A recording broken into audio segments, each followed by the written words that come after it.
каналга кош келдиңиздер. Бүгүн биз ак нан пиширетін боламыз. Кәдімгі ресторандар мен кафелерде пиширетін, дайындайтын ак нан. Арнамыздан алыстамаңыздар, қыздар.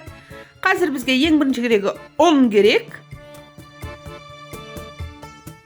су керек, жылы су, дрожжи керек, қант керек, тұз керек, жылы сүт керек.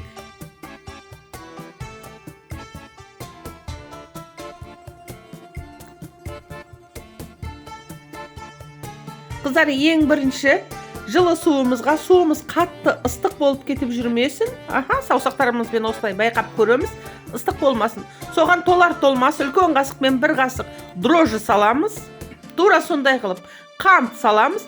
Жақсылап тұрып араластырамыз. Езілсін. Қант пен жаңағы дрожжи әбден ерісін, қыздар, ішінде. Сондықтан да жақсылап тұрып араластырамыз.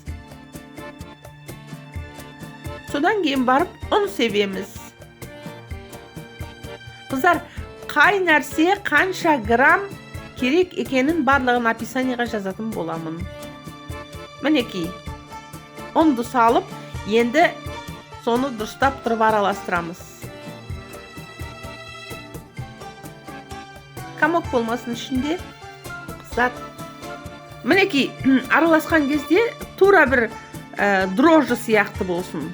Дрожжи деппін ғой, не сияқты? Кефир сияқты, айран сияқты болсын, айран. Қоюлығы айрандай болсын.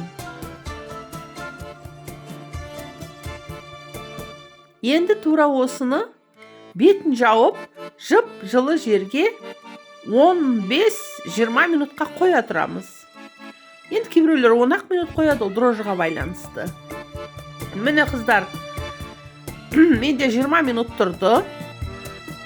20 минуттан кейін міне мынандай көбік болып шықты. Жаңа білесіздер ғой, осы жаңа ғана бұл айран сияқты болған. Енді көбік сияқты болды. Енді нан илеу, қамыр илеу процесіне кірісетін боламыз. Мінекей, мен тұзды ылғи ұнның ішіне себемін. 15 грамм тұз. Мен қолыммен көз мөлшерімен саламын. 15 грамм болу керек. Мінекей, ұнның ішіне жаңағы аш тұқымды құйдым.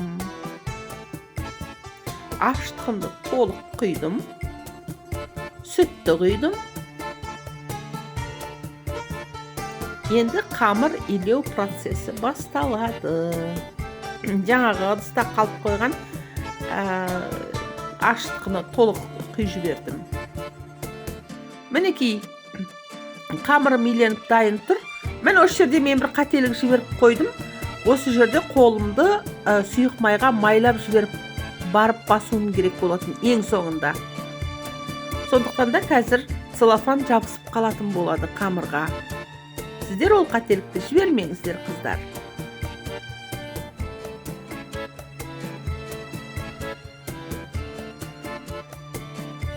Міне, қамырымыз көтерілді. Жарты сағат болды менде, жарты сағатта көтерілді. Міне целлофанымыз жабысып қалды. Бұл қателікті қайталамаймыз, қыздар. Енді қолымызды сұйық маймен майлап жіберіп барып, бетін бір рет басып қоямыз. Мен өз сол бір рет басам, кейбір қыздар 2 рет, 3 рет басатын қыздар бар өстіп. Мінекей, дайын болды, екінші рет көтерілді қамырым. Енді дұрыстап қараңыздар, қыздар, қалай істеледі. Қолымызды майлап аламыз.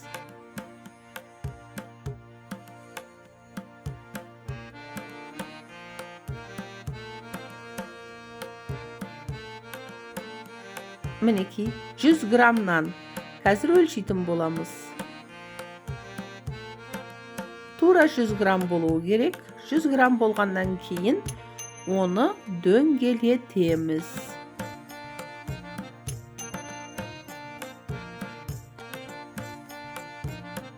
Міне бұлай дөңгелетеміз. Бұл қазір жылдам көрсетіп жатырмын. Онан кейін ақырындап көрсететін боламын.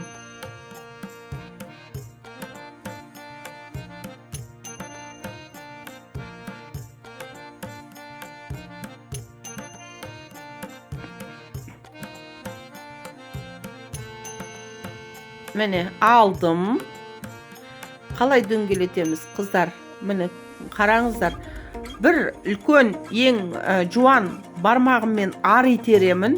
Астыңғы жағынан қамырдың, ал алақаныммен үстін басып тұрып, басқа саусақтарыммен бері қарай тартамын. Бүкіл алақаным тиіп тұр осы қамырға.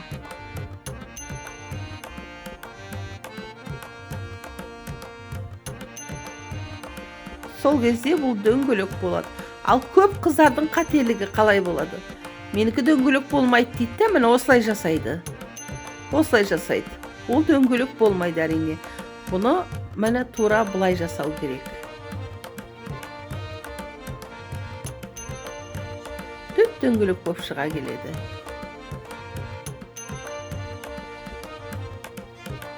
Целлофанға жауып қойдым. 1-15 минутқа.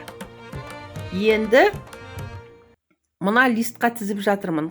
Қыздар, негізінде сіздер бірден пештің листына тізіңіздер. Бізде мына ресторанда мына листтардың бәрі бос болмай қалғандықтан мен осылай дастарханға үстелдің үстіне тізген болатынмын. Ал сіздер бірден осы листтің астын майлап жіберіп, листқа тізсеңіздер болады. Тағы да бір 10 минуттай бетін жауып қоя тұрамын мен, өйткені орнынан қозғадым ғой енді.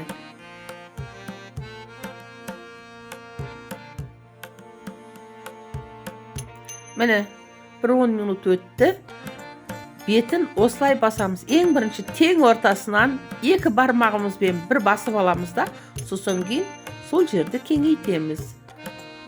Қамырды созып отырып, түбіне дейін басамыз.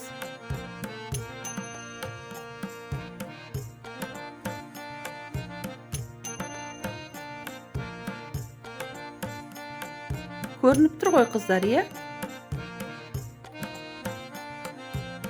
Міне түбіне дейін осылай басамыз. Өте дәмді болып шығады қыздар, бұл. Өте дәмді болып шығады. Өйткені жартылай сүт, жартылай суға үйленген. Толық сүтке үйлеуге болушы еді, бірақ оған кейде көтерілмей қалуы мүмкін. Онша көтерілмей қалады. Міне енді жұмыртқа жағамыз.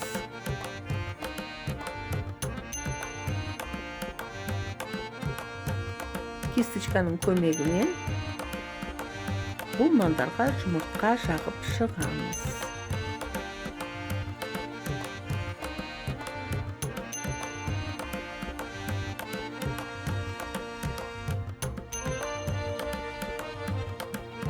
Енді бетіне кунжут себеміз. Менде ақ кунжут пен қара кунжут аралас. Соны сеуіп шығамыз бетіне.